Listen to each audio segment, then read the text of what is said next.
Assalamualaikum warahmatullahi wabarakatuh. Jumpa lagi di channel saya, channel Ibnu Nafalla. Kita akan lanjutkan membaca bagian ke-14. Mari berselawat kepada baginda Rasul.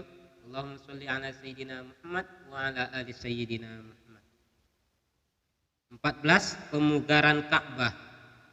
Sebelum kejadian-kejadian yang disebutkan terakhir itu, kira-kira saat Ali dibawa ke dalam keluarga Muhammad ketika Muhammad berusia sekitar 35 tahun, Quraisy memutuskan untuk membangun kembali Ka'bah.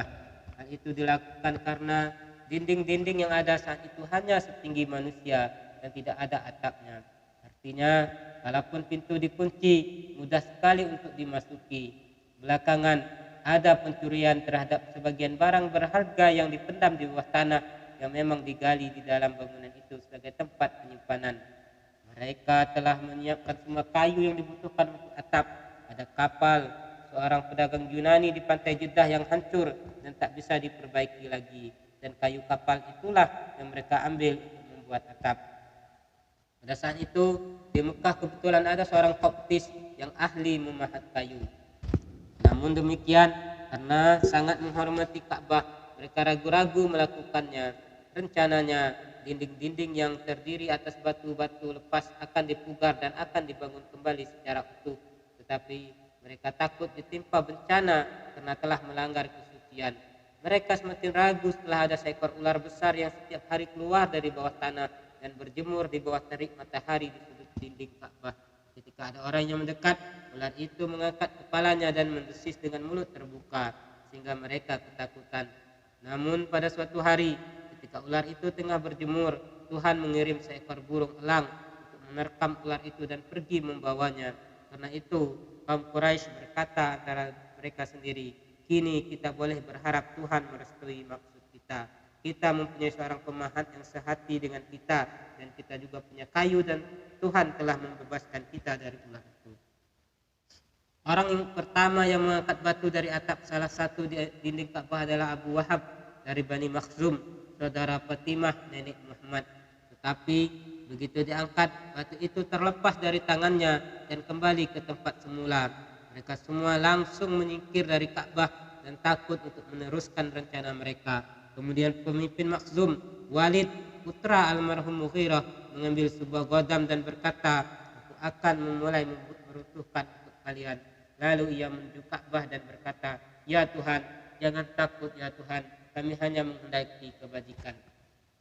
Lantas ia merobohkan bagian dinding di antara Hajar Aswad dan sudut Yamani, yaitu dinding sebelah tenggara. Orang-orang lainnya mundur. Biarlah kita lihat dulu, kata mereka.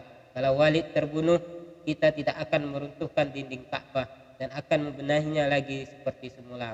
Dan tetapi kalau ia selamat, berarti Tuhan merestui pekerjaan kita dan kita akan terus meruntuhkan semuanya hingga rata dengan tanah. Malam berlalu tanpa ada peristiwa yang tidak diharapkan. Esokan paginya Walid kembali bekerja, maka orang-orang bergabung dengannya. Ketika semua dinding itu telah runtuh hingga tinggal pondasi yang dibuat oleh Ibrahim, mereka menemukan dua batu bundar kehijau-hijauan seperti punuk unta yang terletak berdekatan. Seorang lelaki meletakkan pengukit di antara kedua batu itu dan menjungkalkan salah satunya. Namun pada saat batu itu bergerak, gempa mengguncang seluruh Mekah karena menganggap gempa itu sebagai pertanda bahwa mereka harus membiarkan pondasi itu. Di pojok Hajar Aswad, mereka menemukan sebuah tulisan berbahasa Suriah.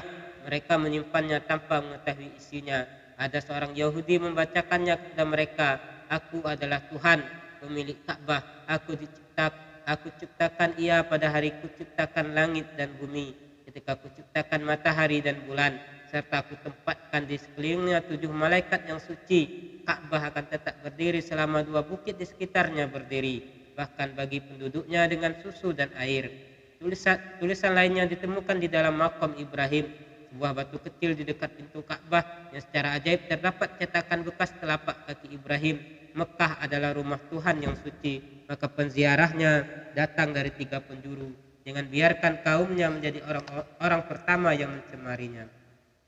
Kini kaum Quraisy mengumpulkan batu lebih banyak lagi sebagai tambahan dari yang telah ada untuk mempertinggi bangunannya. Setiap kabilah bekerja sesuai pembagian tugas yang telah ditetapkan. Setelah dinding-dinding itu cukup tinggi, sampailah pada tahap peletakan kembali Hajar Aswad di pojoknya. Perdebatan pun merebak di antara mereka. Setiap kabilah ingin mendapatkan kehormatan mengangkat Hajar Aswad dan meletakkan pada tempatnya semula. Perselisihan berlangsung selama 4 atau 5 hari. Ketegangan itu pun memuncak sampai muncul kubu-kubu yang nyaris terjadi pertumpahan darah. Salah seorang tertua usianya di antara orang-orang Quraisy mengajukan solusi. Ia berkata, "Wahai kaum Quraisy, untuk mengakhiri pertengkaran yang terjadi di antara kalian, tunjukkanlah seorang penengah dari orang pertama yang memasuki gerbang masjid pada hari ini." Wilayah di sekitar Ka'bah disebut masjid.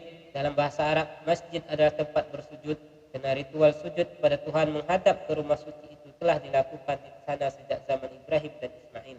Mereka setuju dengan usulan orang tua itu.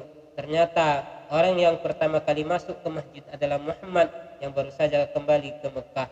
Melihat kehadirannya, mereka serentak dan spontan mengakui bahwa Muhammad adalah orang yang tepat untuk tugas itu. Kedatangannya disambut dengan ekspresi kepuasan. "Dialah Al-Amin," kata beberapa orang. "Kita rela menerima putusannya," kata yang lainnya. "Dia adalah Muhammad." Ketika duduk persoalan telah dijelaskan, dia berkata, "Berikanlah kepadaku selembar selimut."